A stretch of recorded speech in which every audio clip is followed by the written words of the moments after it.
Assalamualaikum warahmatullahi wabarakatuh.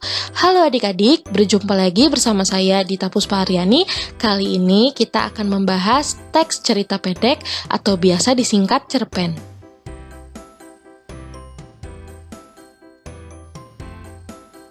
Sebenarnya cerpen itu apa sih? Cerpen atau cerita pendek adalah sebuah cerita yang selesai dibaca dalam sekali duduk. Panjang cerpen berkisar antara 500 sampai 10.000 kata. Untuk membedakan cerpen dengan teks lainnya, tentu cerpen memiliki ciri-ciri tersendiri. Yang pertama, habis dibaca sekali duduk. Cerita pada cerpen seperti namanya, pendek dan singkat.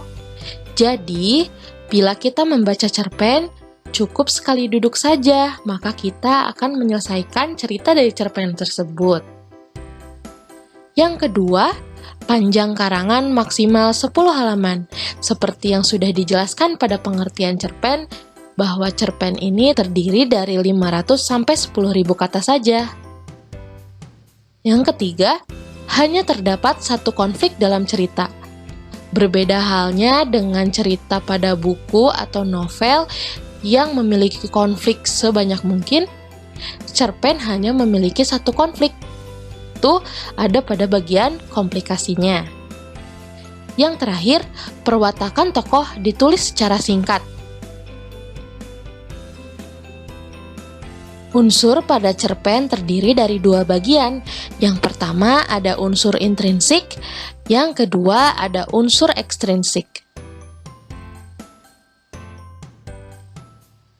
Unsur intrinsik pada cerpen dibagi menjadi 6.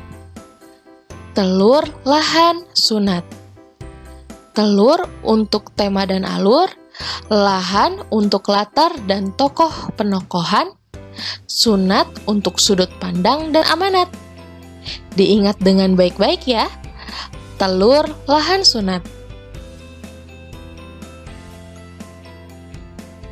Untuk dapat mengidentifikasi unsur intrinsik pada cerpen, mari kita lihat contoh cerpen berikut ini. Baik, luar dalam. Di suatu hari yang cerah, terdapat dua orang gadis bernama Dian dan Lisa yang tengah mengerjakan tugas sekolah di rumahnya Dian. Mereka berdua mengerjakan tugas sekolah dengan serius dan suasananya pun nampak hening. Kemudian datanglah teman Dian yang bernama Tias di depan rumahnya.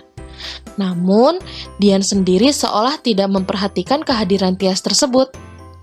Dian, itu di depan rumah ada Tias sedang nungguin kamu. Buruan temui dia.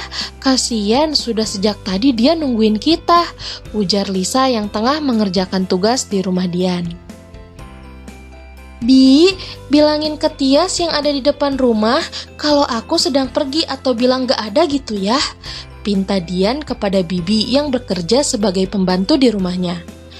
Baik non, Bibi sampaikan, jawab si Bibi. Dian, kenapa kamu seperti itu sama Tias? Padahal kan dia pastinya sudah datang jauh-jauh. Dia kan anak baik, ujar Lisa yang coba menasehati Dian. Kamu itu nggak tahu Tias apa, Lis? Dari luarnya memang dia orang yang baik. Tetapi masa kamu hanya mengukur sifat dan sikap seseorang hanya dengan begitu saja? Dia itu hanya manis di luar tapi dalamnya pahit tahu, jawab Dian dengan sinis. Loh, pahit gimana maksudnya Yan? Balas Lisa yang masih bingung dengan jawaban Dian. Tahu nggak sih kamu Lis, Tias itu sering banget membicarakan keburukan orang lain.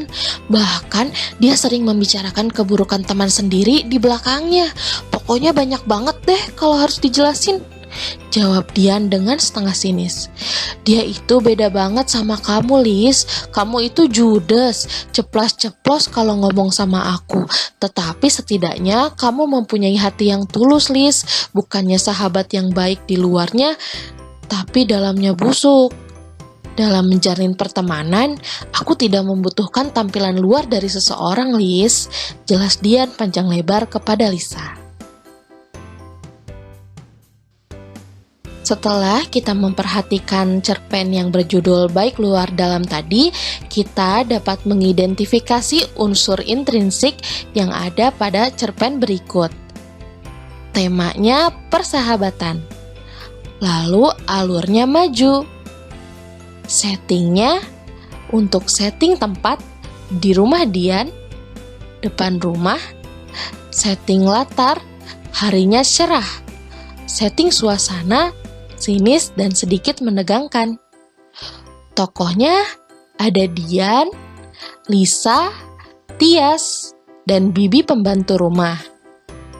Untuk watak atau penokohan, Dian itu protagonis atau sisi baik. Tias itu antagonis atau sisi jahat. Sedangkan Lisa adalah pihak yang netral.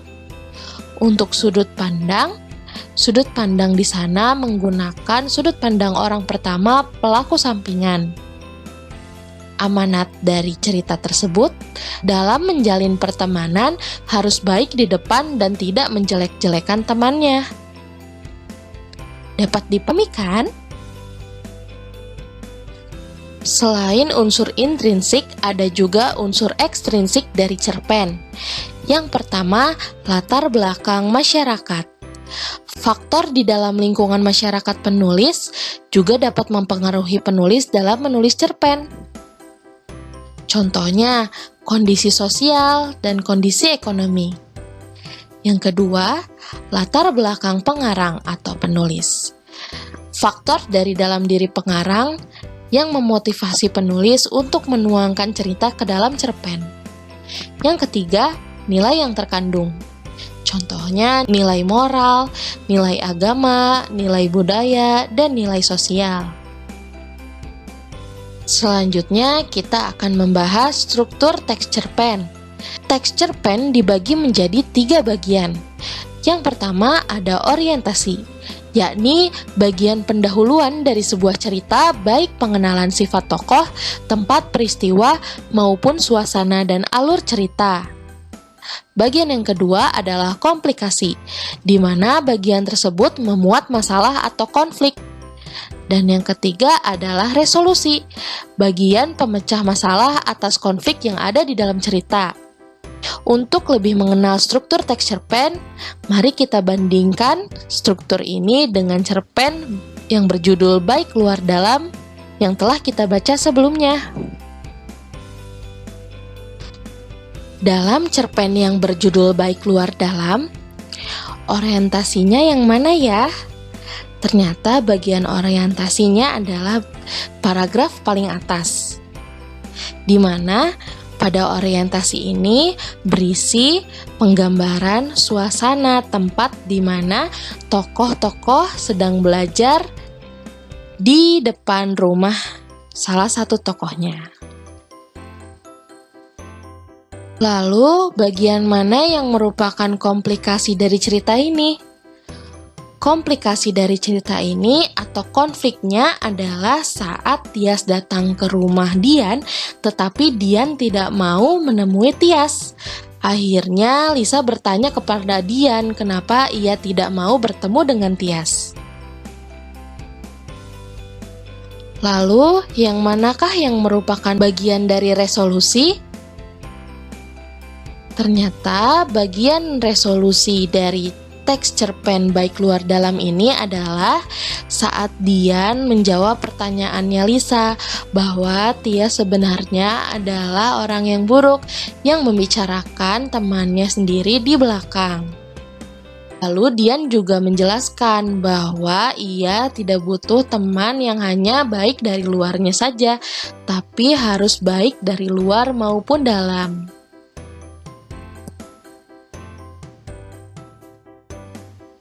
Sekian materi teks cerpen yang kakak sampaikan. Mohon maaf apabila terdapat banyak kesalahan dalam penyampaiannya. Di video yang berikutnya, kakak akan menjelaskan kaidah kebahasaan teks cerpen. Ditunggu ya videonya. Terima kasih dan sampai jumpa.